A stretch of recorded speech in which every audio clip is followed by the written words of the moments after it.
Pada malam Ahad ini kita selalu dapat mengikuti pengajian rutin agama Islam. Untuk mempersingkat waktu akan dibacakan susunan acara sebagai berikut: 1 pembukaan, 2 pengajian, yang ketiga doa atau penutup.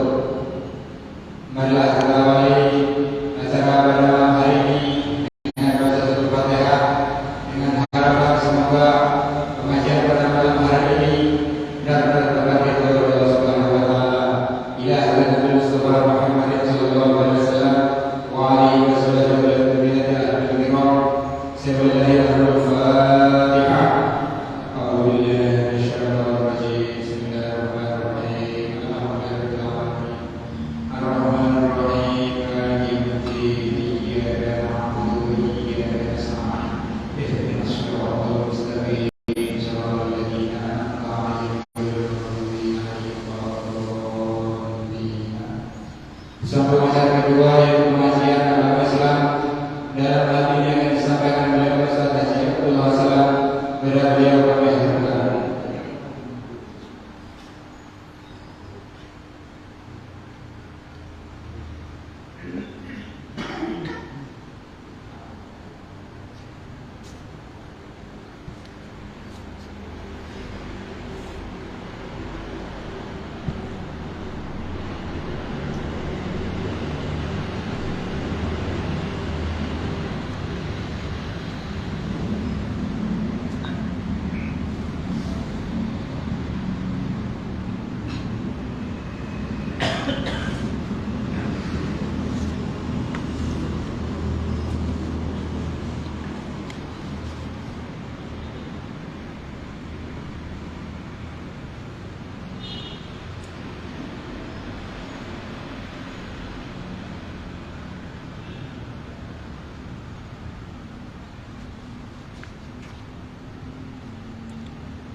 Assalamualaikum warahmatullahi wabarakatuh. Bismillah walhamdulillah.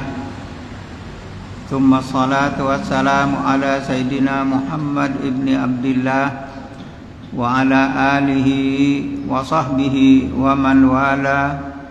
Wala haula wala quwwata illa billah.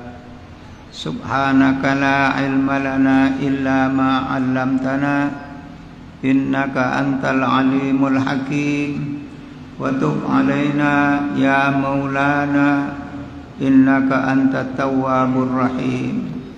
Rabbi shrah li sadri wa yassir li amri wahlul 'uqdatan min lisani yafqahu qawli wahdi qalbi wasaddid lisani, amin. Alhamdulillah, segala puji dan syukur kehadirat Allah atas limpahan segala nikmat dan karunia-Nya.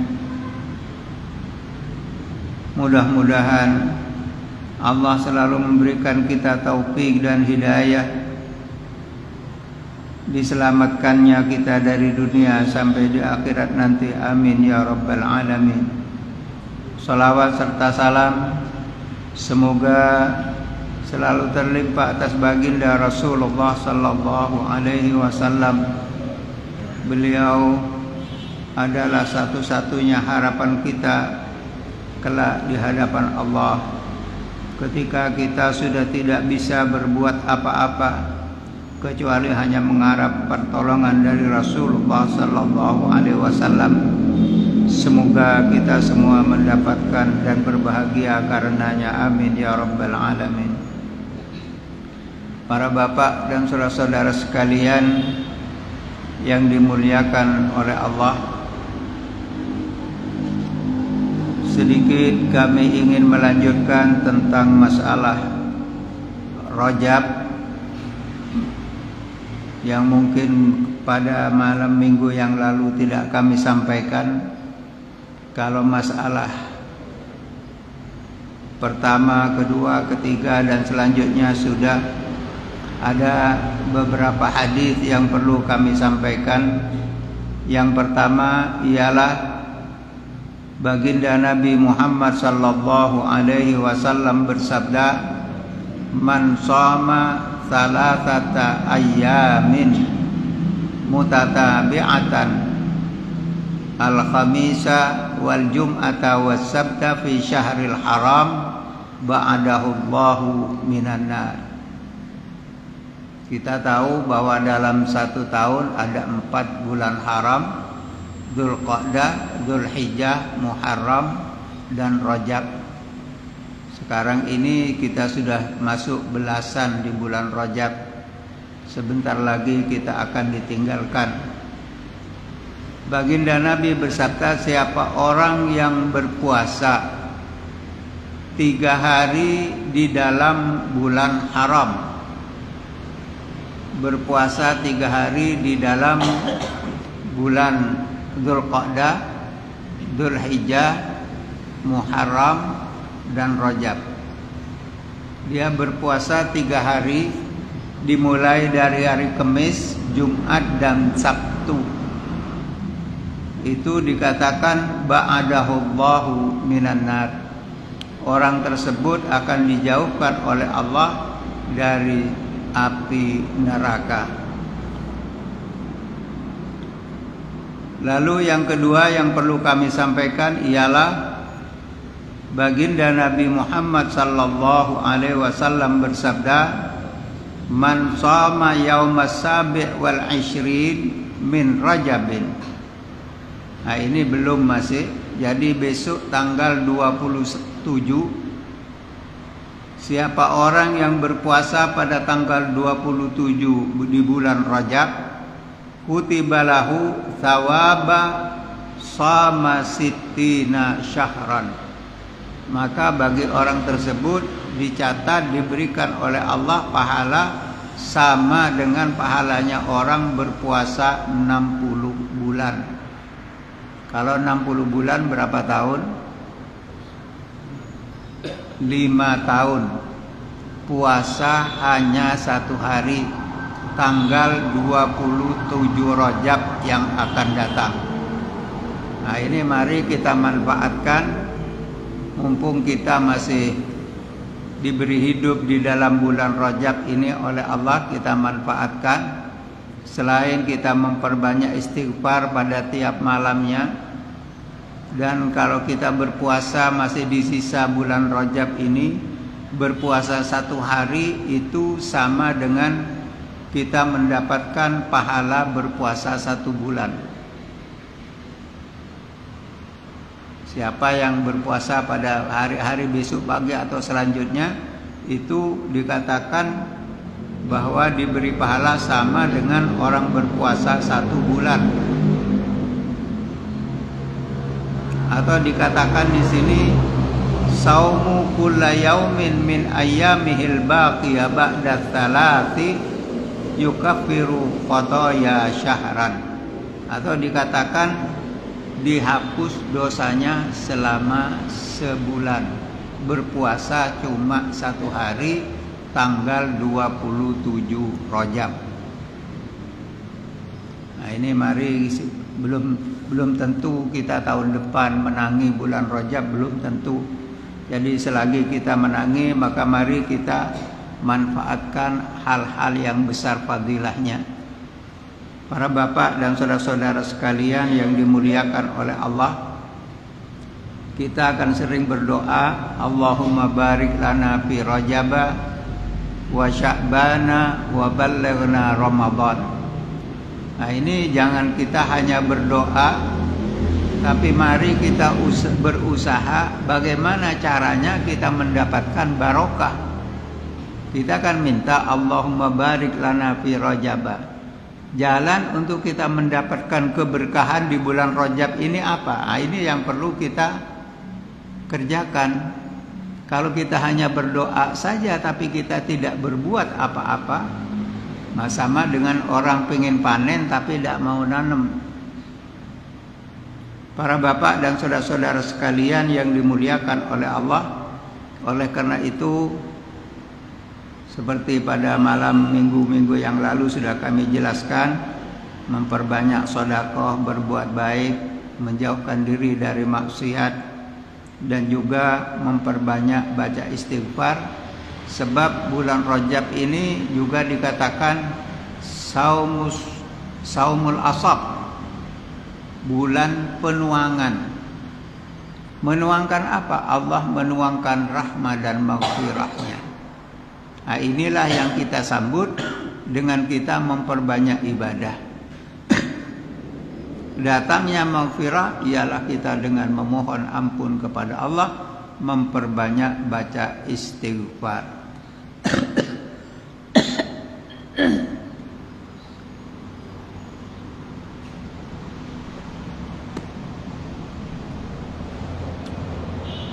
Para bapak dan saudara-saudara sekalian yang dimuliakan oleh Allah, insya Allah ke depan kita akan mulai mengkaji lagi tentang sholat, tapi dengan cara yang lebih rinci, yang mungkin sebelumnya belum pernah kita pelajari. Maka untuk ke depan mari kita pelajari lagi.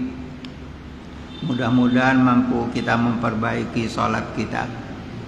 Para bapak dan saudara-saudara sekalian, pada malam hari ini, sebagaimana yang saya janjikan pada malam minggu-minggu yang lalu, bahwa saya akan menjelaskan tentang masalah siwak.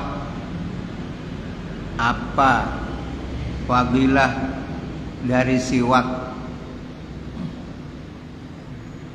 Ini perlu kami jelaskan bahwa dikatakan baginda Nabi Muhammad sallallahu alaihi wasallam bersabda,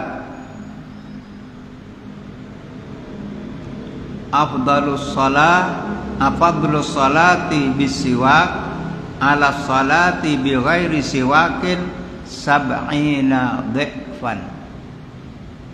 Perbedaan keutamaan orang sholat sebelumnya memakai siwak dan tidak, itu kalau dia memakai siwak ditingkatkan oleh Allah 70 derajat dibanding dengan orang yang sholat tidak memakai siwak.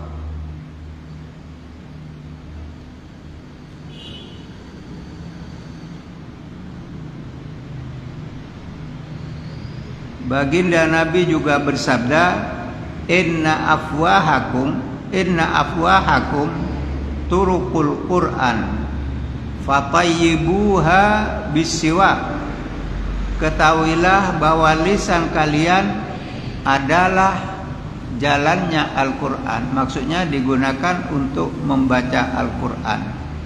Fatayyibuha, maka bersihkanlah dengan siwak. Dan di dalam memakai siwak dikatakan fayambaghi an yanwiya 'inda siwak tathhira famihi liqiraatil Fatihah wa dzikrillahi fis shalah. Orang yang memakai siwak tidak cukup memakai saja, tapi harus dia niat. Niatnya apa? Niat menjalankan sunnah Rasulullah sallallahu alaihi wasallam dan untuk berzikir kepada Allah Subhanahu wa ta'ala. Para bapak dan saudara-saudara sekalian yang dimuliakan oleh Allah, jadi kita di dalam memakai siwak, sebelum kita memakai siwak itu harus kita ada niat. Bahkan dikatakan baginda Nabi sebelum bersiwak beliau berdoa, Allahumma bayyid bihi asnani, ya Allah putihkanlah gigiku, wa syudda bihi lithati,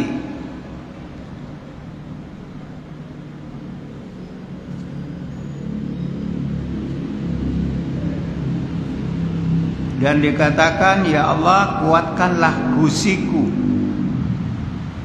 di dalam memakai siwak tadi. Wa tsabbit bihi lahati, dan kokohkanlah anak lidahku. Apa akan ada Di dalam itu yang kecil itu dikatakan di sini watsabbit bihi lahati. Kokohkanlah anak lidahku. Wa afsih bihi lisani. Fasihkanlah lisanku. Fasihkanlah lisanku. Wa barik li fihi. Dan berilah kami keberkahan di dalam memakai siwak tadi. Wa atibni alaihi ya arhamar rahimin, dan berilah kami pahala ya Allah. Jadi ini doa sebelum kita memakai siwak.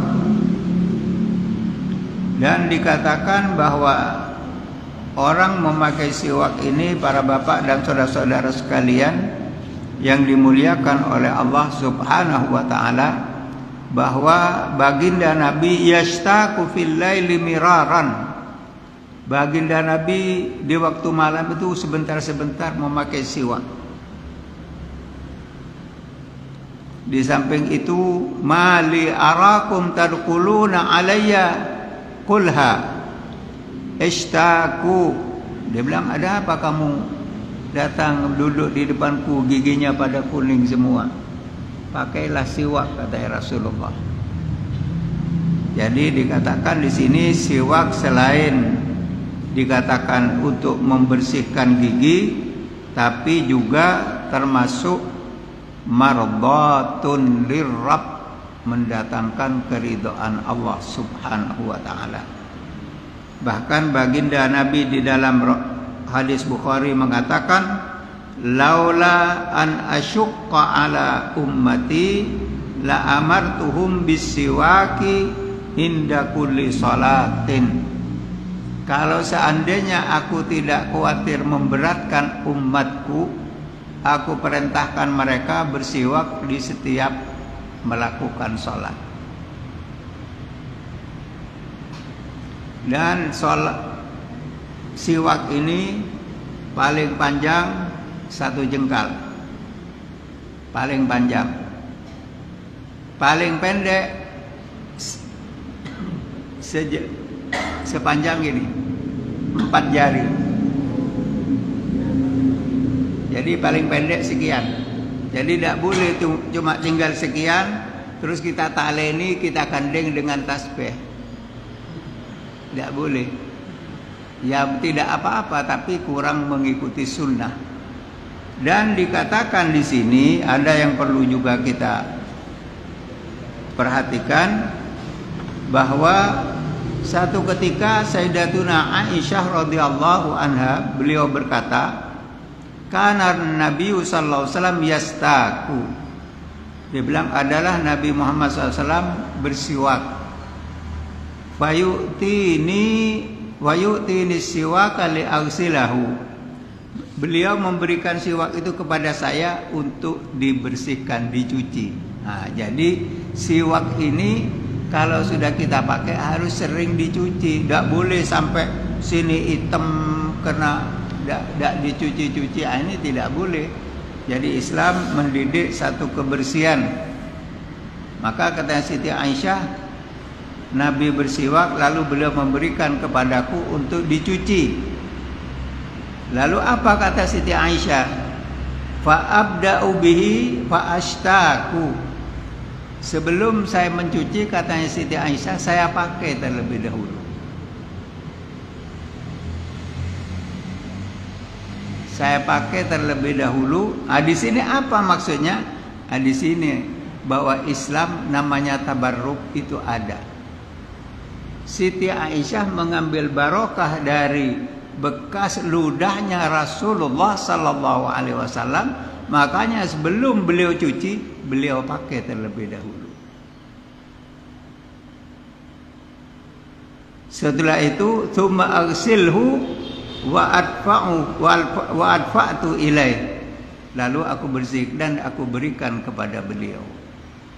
Bahkan ketika Nabi menghadapi saat-saat kritis, itu ketika Sayyidina Bilal datang dengan memegang siwak, Rasulullah melihat.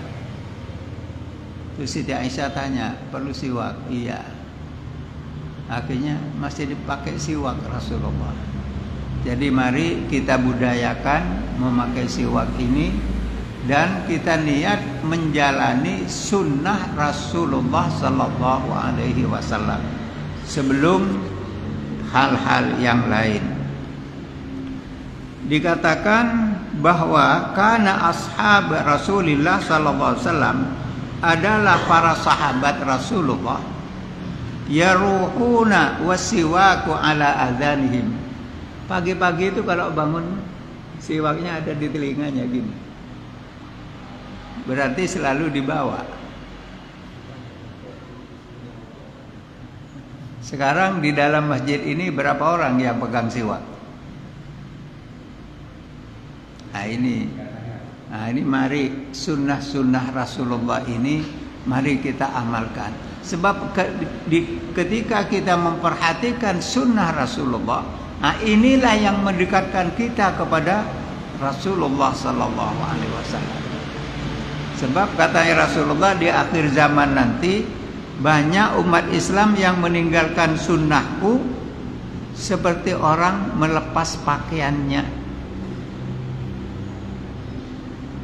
Para bapak dan saudara-saudara sekalian yang dimuliakan oleh Allah, wa yustahabbus siwak, disunnahkan bersiwak inda kulli sholatin, ketika akan melaksanakan sholat, wa inda kulli wudu'in, dan ketika akan melaksanakan wudu, wa in lam yusalli aqibahu, walaupun tidak sholat setelahnya, wa inda tagayyurin nakha, wa inda tagayyurin nakha bin naum, ketika bau mulut kita berubah karena kita tidur. Jadi kalau bangun tidur itu bau mulut tidak baik. Watulil azmi, dan karena diam lama itu biasanya juga bau mulut berubah. Au aklima yukrahu raihatuhu, atau memakan sesuatu yang baunya tidak enak seperti berambang atau jengkol kalau ada sekarang, atau kalau di sini latoro dan lain sebagainya. Nah, ini kita disunnahkan untuk memakai siwak. Dan baginda Nabi menjelaskan di dalam hadis yang diriwayatkan oleh Ibnu Hibban, alaikum bisiwak, pakailah siwak, fa innahu mutahhiratun lil fam wa mardatun lirrabb, karena siwak itu membersihkan mulut dan mendatangkan ridha Allah Subhanahu wa ta'ala.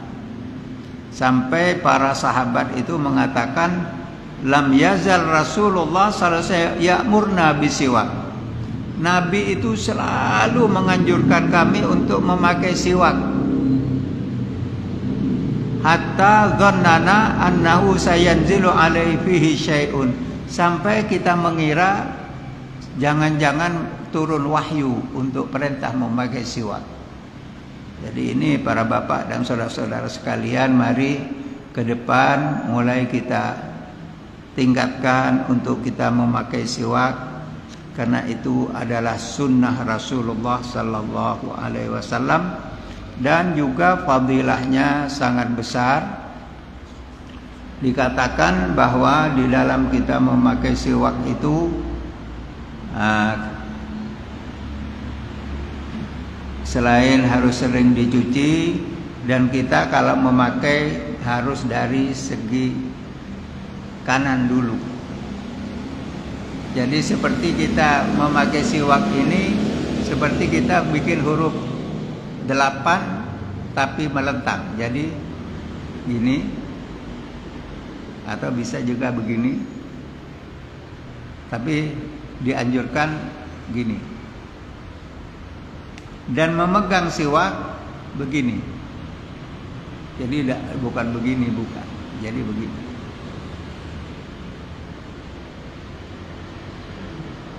Jadi panjangnya paling panjang sekian. Tidak boleh karena ada Pak Yusiak sekian, wah mesisan kayak tungket. Nah, Nanti kalau waktu sholat mau dipakai siwakan, tidak boleh. Paling panjang 1 jengkal, paling pendek 4 jari. Paling pendek ini sekian. Nah ini paling pendek sekian.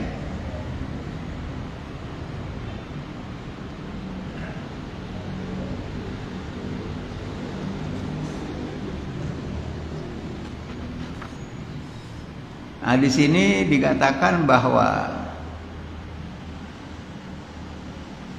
bersiwak itu kalau secara lughatan itu menggosok. Tapi secara syariat ialah kita menggosok gigi kita dengan sesuatu yang kasar maksudnya. Nah, sekarang manfaat dari memakai siwak secara umum itu apa? Nah, di sini ada beberapa yang kami catat. Yang satu dikatakan bahwa orang yang memakai siwak, dia memperhatikan memakai siwak ini, maka ketika ruhnya akan keluar, ketika dia akan menghadapi sakaratil maut, dimudahkan baginya untuk nutqu bisyahadatain. Jadi dimudahkan untuk dia membaca dua kalimat syahadat. Artinya memudahkan di dalam kita mengingat Allah. Yang kedua, memudahkan khurujur ruh bil ajal, memudahkan keluarnya ruh. Kalau kita biasa memakai siwak. Yang ketiga, menghilangkan penyakitnya hati. Penyakit hati ini banyak, dan biasanya orang lebih perhatian kepada penyakitnya badan daripada penyakitnya hatinya. Kalau penyakitnya badan itu diobati sembuh, tapi penyakit hati ini kalau tidak disadari akan dibawa sampai mati. Bahkan orang yang tidak perhati kepada penyakit hatinya, karena penyakit hatinya itu dia tidak sadar, akhirnya menggusur amal-amalnya sendiri. Satu contoh sekarang, ujub. Dikatakan ajabun nafsu, orang yang bangga diri. Apakah karena ilmunya, apakah karena kedudukannya, apakah karena nasabnya, apakah karena hartanya, dan lain sebagainya. Nah, ini orang yang membanggakan diri, ini namanya ajabun nafsu. Lupa bahwa semuanya adalah dari Allah Subhanahu wa ta'ala. Riya, ini juga bahaya. Beramal tapi yang dituju bukan mencari ridho Allah. Beramal karena hal yang lain, karena ada niatan yang lain. Bahkan kadang-kadang mengharapkan pujian dari sesama manusia. Orang kalau sudah beramal karena mengharapkan pujian, jangan harap ada pahala dari amalnya. Dan jangan harap akan diterima oleh Allah. Karena orang yang beramal riya itu dikatakan di dalam salah satu penjelasan Sayyidina Husain, apakah Sayyidina Hasan ketika ditanya apakah riya itu termasuk syirkul khafi, dia bilang iya. Jadi beramal karena ingin dipuji orang, pamer, nunjukkan kebolehannya di depan orang, ini termasuk syirik yang samar. Jadi kita harus berhati-hati. Ketika kita beramal, kita koreksi hati kita kemana. Apa tujuan kita beramal? Ini yang perlu kita pikirkan. Memang termasuk saya juga. Kadang-kadang waktu mau ngisi begini ini sudah ditoto niat. Tapi di tengah kita menyampaikan ada bangga sedikit. Wah, saya bisa. Wah, saya begitu. Nah, ini hal yang harus kita waspadai. Atau ada sifat sombong, merasa lebih dari orang lain. Ini juga penyakitnya hati. Ada dengki, hasud, tidak senang orang lain mendapatkan nikmat. Ini juga penyakitnya hati. Banyak kalau kita mau sebutkan satu persatu. Oleh karena itu, mari setiap kita mau beramal, toto hati niatkan semata-mata mengharap ridho Allah.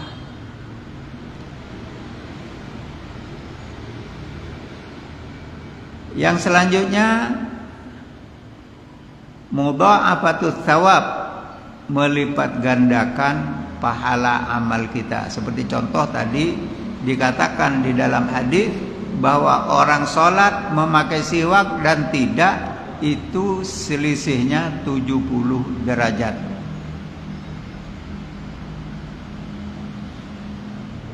Yang selanjutnya, orang yang membiasakan memakai siwak menambahkan kefasihan di dalam membaca kalamullah, Al-Quran, dan hal yang lain. Yang selanjutnya, menambah kecerdasan, menguatkan ingatan kita. Jadi bisa dikatakan orang yang rajin memakai siwak, kalau dia istiqomah sampai dari muda sampai tua, maka di masa tuanya insya Allah tidak akan pikun.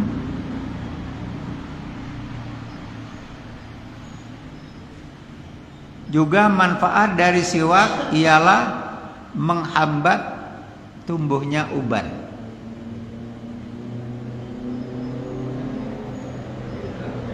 Kenapa kok putih semua?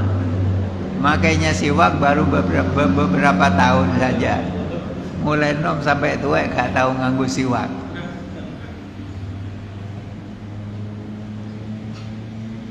Yang selanjutnya seperti doa tadi, menguatkan gusi. Jadi orang yang memakai siwak tuh kalau dia rajin betul mulai dari muda, itu sampai tua giginya utuh.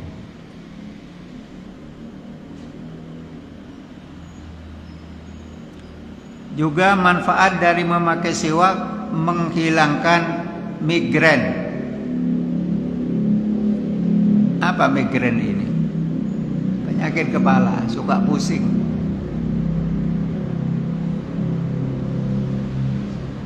Dan yang tidak kalah pentingnya, mardhatun lirrabb, mendatangkan ridho Allah Subhanahu wa ta'ala. Loh, cuma segitu loh, cuma kayu kayak gitu kok mendatangkan ridho. Kenapa? Karena itu dipakai oleh Rasulullah. Sedangkan Rasulullah dikatakan laqad kana lakum fi rasulillahi uswatun hasanatun liman kana yarjullaha wal yaumal akhirah wa dzakarallaha katsira. Jadi banyak manfaat dari siwak. Juga dibukakan baginya pintu surga dan ditutup pintu neraka. Orang yang rajin memakai siwak tentu saja dia rajin sholat, rajin baca Al-Quran. Jadi jelas surga terbuka, neraka tertutup.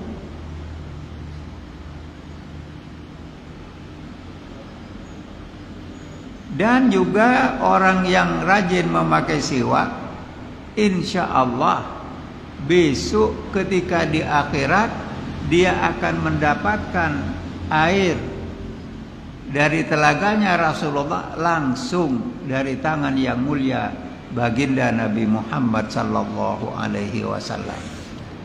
Para bapak dan saudara-saudara sekalian yang dimuliakan oleh Allah. Jadi banyak sebenarnya manfaat dan fadilah dari kita memakai siwak. Termasuk juga tadi dikatakan bahwa at-tabarruk, kita memakai punya orang haram, tidak boleh. Tapi kalau kita ada orang yang alim, ada orang yang mulia, artinya punya kedudukan di sisi Allah atau wali Allah, boleh kita niat tabarruk, diperbolehkan. Termasuk seperti apa yang dilaksanakan oleh Sayyidatuna Aisyah ketika dia diperintah oleh Rasulullah untuk mencuci siwaknya. Para bapak dan saudara-saudara sekalian yang dimuliakan oleh Allah Subhanahu wa taala, Sayyidina Ali karramallahu wajha memberikan komentar lain tentang siwak. Dikatakan as-siwaku yazidu fil hifdi, menambah kita menghafal, artinya menambah kecerdasan, mengurangi kelupaan. Makanya dikatakan orang yang rajin memakai siwak. Di Hadramut itu dikatakan anak-anak itu lebih senang membeli siwak daripada membeli jajan. Lebih senang membeli siwak daripada membeli jajan. Sayyidina Ali mengatakan yazidu fil hifdi, menambah kuatnya hafalan, wa yadhhabul bulgham, dan menghilangkan bulgham. Bulgham ini di sini ada apa ya, sesuatu yang membuat kita gampang ngantuk. Itu namanya bulgham.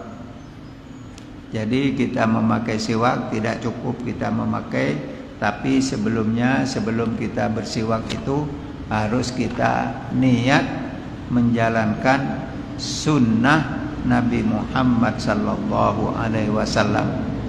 Bahkan dikatakan falam yara Rasulullah sallallahu alaihi wasallam kharijan minal ghaiti illa tawaddo'a. Nabi kalau setiap keluar dari kamar mandi, maksudnya kalau sekarang itu selalu beliau keluar sudah berwudu, dan di dalam berwudu ini beliau memakai siwak. Jadi untuk selanjutnya mari kita, jadi biar pengajian ini walaupun sederhana tapi akan ada manfaatnya kalau apa yang kita dapatkan lalu kita amalkan. Kita yang tadinya tidak kita lakukan lalu kita amalkan. Nah, ini berarti ilmu tadi namanya ilmu nafi. Apa yang kita dapat kita manfaatkan, kita amalkan. Sebab orang yang duduk di majelis ilmu seperti para bapak seperti sekarang ini, walaupun ini majelis yang sederhana dan tidak perlu majelis itu harus kita menunggu yang banyak yang hadir, tidak. Jangankan sebanyak seperti ini, walaupun sedikit, 2-3 orang, 4 orang, 5 orang, tidak apa-apa. Sebab kalau kita bisa memberikan petunjuk kepada 1 orang saja yang menerima peringatan itu dan mengamalkan, itu sudah satu hal yang luar biasa. Jadi para bapak dan saudara-saudara sekalian, dan duduknya setiap orang di majelis ilmu itu lebih utama daripada sholat sunnah, lebih utama dari hal-hal yang lain. Laisa ba'dal faraidi afdal min talabil ilmi. Tidak ada yang lebih afdal setelah kita menjalankan perintah Allah yang wajib, yang lebih utama dari mencari ilmu itu tidak ada. Berarti yang lain itu di bawah keutamaan mencari ilmu. Karena apa? Orang ingin sukses duniawi harus punya ilmu. Ingin sukses akhirat juga harus punya ilmu. Bagaimana orang akan sukses ibadahnya, akan benar ibadahnya kalau tidak punya ilmu, kalau tidak mempelajari ilmunya. Makanya kita jangan merasa bahwa diri kita ini sudah cukup, sudah nggak perlu belajar. Sebelum kita menghembuskan nafas kita yang terakhir untuk kembali kepada Allah, sebaiknya kita memposisikan diri sebagai orang yang mencari ilmu. Sebab orang yang niat untuk belajar mempelajari ilmu itu tidak ada batas terlambat. Satu contoh, seorang tidak bisa membaca Al-Quran, sudah tua dia terus tahu sadar dia ingin mempelajari, otomatis membacanya kesandung-kesandung. Orang yang belajar membaca Al-Quran, membacanya ia tak. Nah, ini dikatakan dia mendapat pahala 2 kali lipat dari orang yang sudah lancar. Karena apa? Karena dia sadar memaksakan diri dalam keadaan seperti itu, dia masih mau belajar. Jadi mari para bapak dan saudara-saudara sekalian, tentang syariah agama Islam ini jelas saja kita sangat kurang, sangat jauh dari cukup. Bahkan kadang-kadang sholat yang kita lakukan sudah sekian puluh tahun, kita nggak tahu syarat rukunnya, batal sahnya. Jadi belum lagi hal-hal yang lain.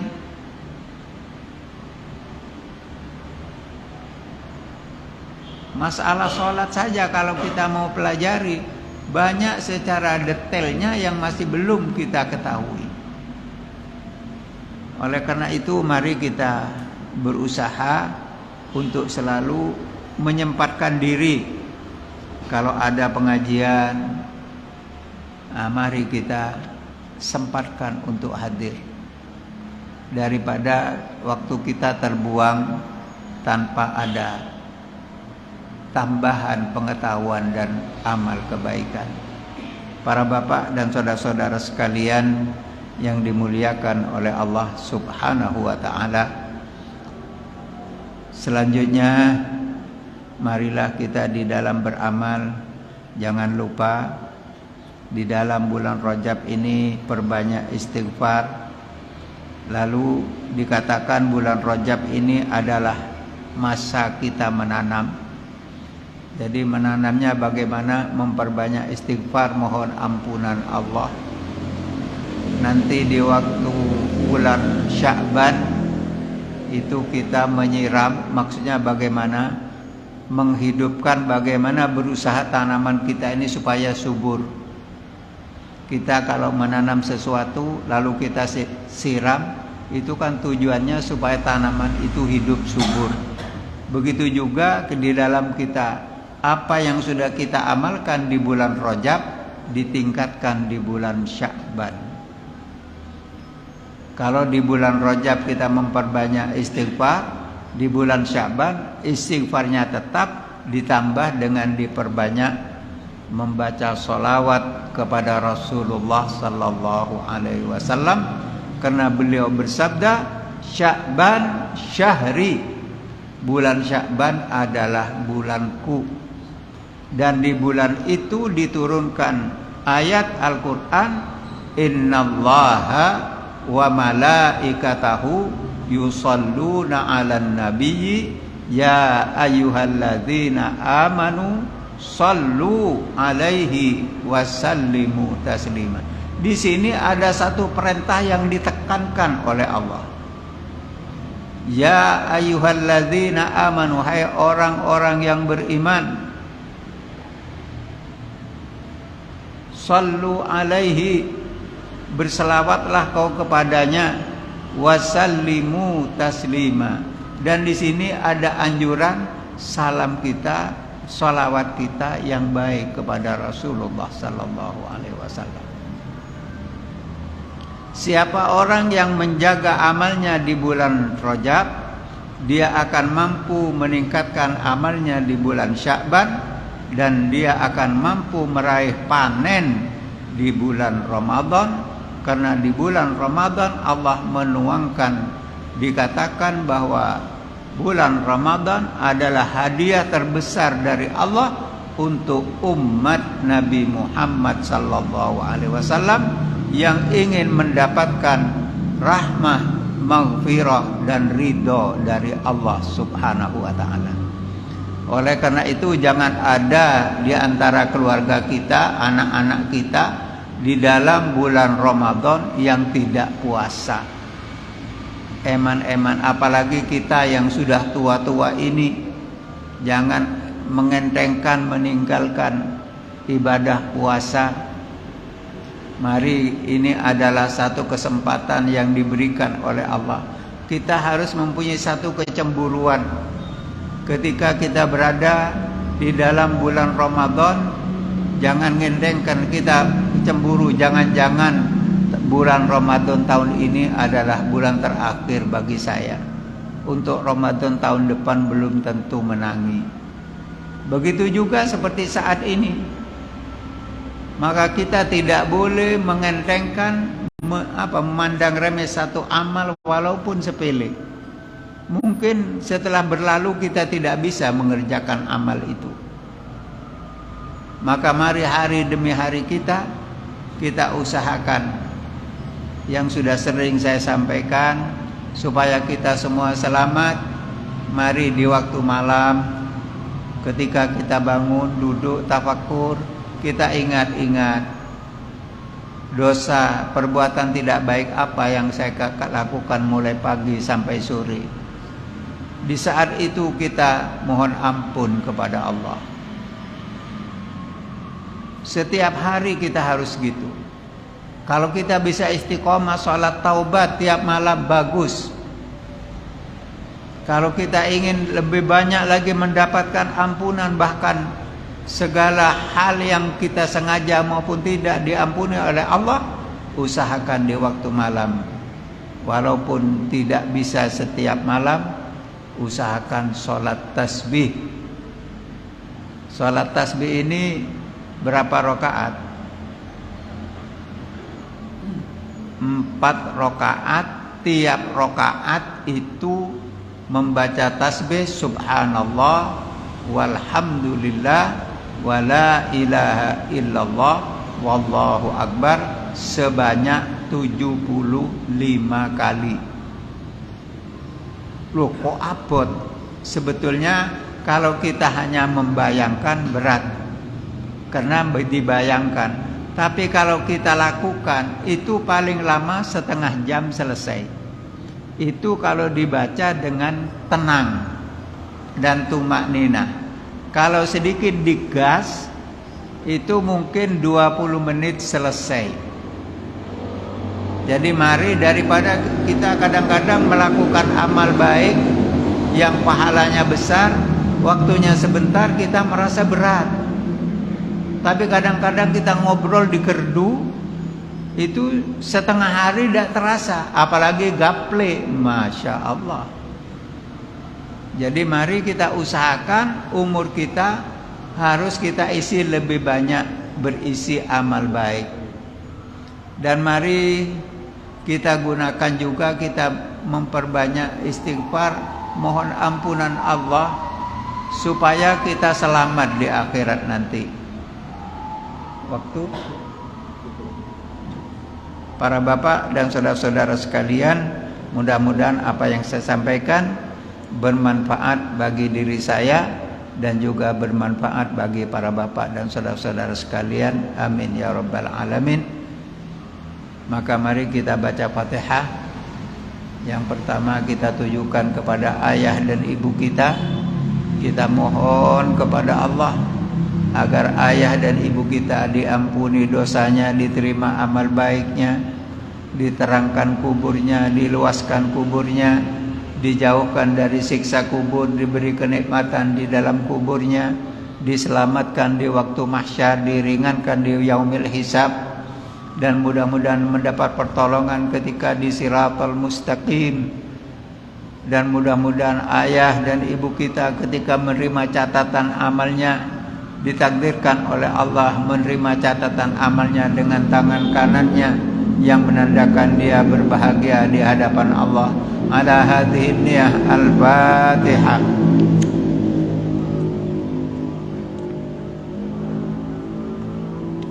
Ya kana ya kana.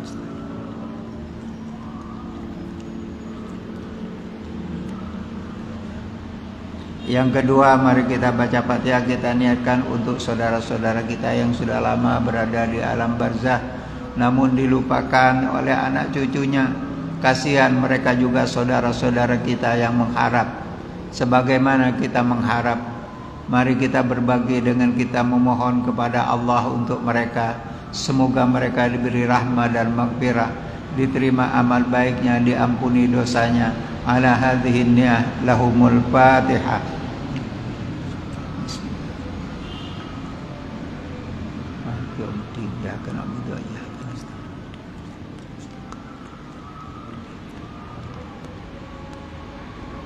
Yang terakhir, mari kita mohon kepada Allah untuk diri kita, keluarga kita, anak cucu kita. Kita ngemis belas kasih sayang Allah. Mudah-mudahan kita dan anak cucu kita dan keluarga kita dijadikan orang yang diselamatkan oleh Allah, baik di kehidupan dunia ini apalagi kelak di hadapan Allah Subhanahu wa ta'ala. Semoga berbahagia mendapatkan ampunan dan ridho dari Allah. Ala hadhihi niyah al-Fatihah.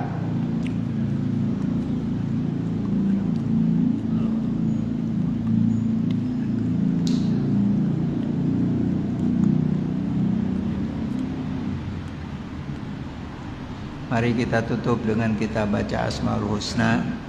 Mudah-mudahan majlis ini makbul indallah. Dan mudah-mudahan apa hajat dari para bapak dan saudara-saudara sekalian, baik itu hajat duniawiyah maupun ukhrawiyahnya, mudah-mudahan amal kita umur kita dipanjangkan dalam taat kepada Allah. Dan ketika kita kembali, semoga kembali membawa iman dan Islam, mati dalam keadaan husnul khatimah.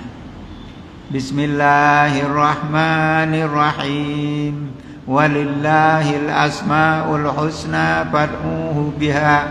Ya Allah, Ya Rahman, Ya Rahim, Ya Malik, Ya Kudus, Ya Salam, Ya Mu'min, Ya Muhaimin, Ya Aziz, Ya Jabbar, Ya Mutakabbir, Ya Khaliq, Ya Bari, Ya Musawwir, Ya Ghaffar, Ya Qahhar, Ya Wahhab, Ya Razzaq, Ya Fattah, Ya Alim, Ya Qabid,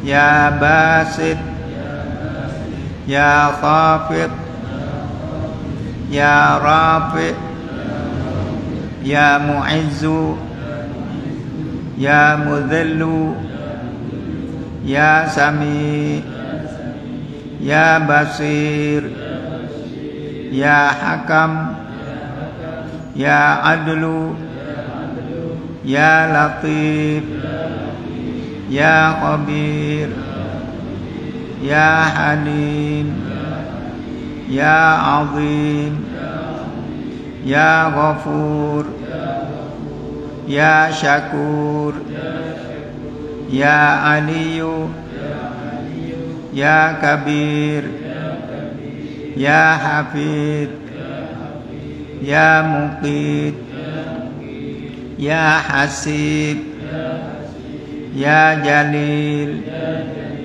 Ya Karim, Ya Raqib, Ya Mujib, Ya Wasi', Ya Hakim, Ya Wadud, Ya Majid, Ya Ba'is, Ya Syahid, Ya Haqqu, Ya Wakil, Ya Qawiyyu, Ya Matin, Ya Waliyu, Ya Hamid, Ya Muhsi, Ya Mubdi'u, Ya Mu'id, Ya Muhyi, Ya Mumit, Ya Hayyu, Ya Qayyum, Ya Wajid, Ya Majid, Ya Wahid, Ya Ahad, Ya Samad, Ya Qadir, Ya Muqtadir, Ya Muqaddim, Ya Muakhir, Ya Awal, Ya Akhir, Ya Zahir, Ya Batin, Ya Wali, Ya Muta'ali, Ya Barru, Ya Tawwab, Ya Muntaqimu, Ya Afu, Ya Ra'uf, Ya Malikal Mulki, Ya Dzal Jalali wal Ikram, Ya Muqsit, Ya Jami', Ya Ghaniyu, Ya Mughni, Ya Mani', Ya Darru, Ya Nafi', Ya Nur, Ya Hadi, Ya Badi', Ya Baqi, Ya Warith, Ya Rashid, Ya Sabur, Jalla Jalaluh, alladzi lam yalid wa lam yulad wa lam yakul lahu kufuwan ahad. Kurang lebihnya mohon maaf. Wassalamualaikum warahmatullahi wabarakatuh.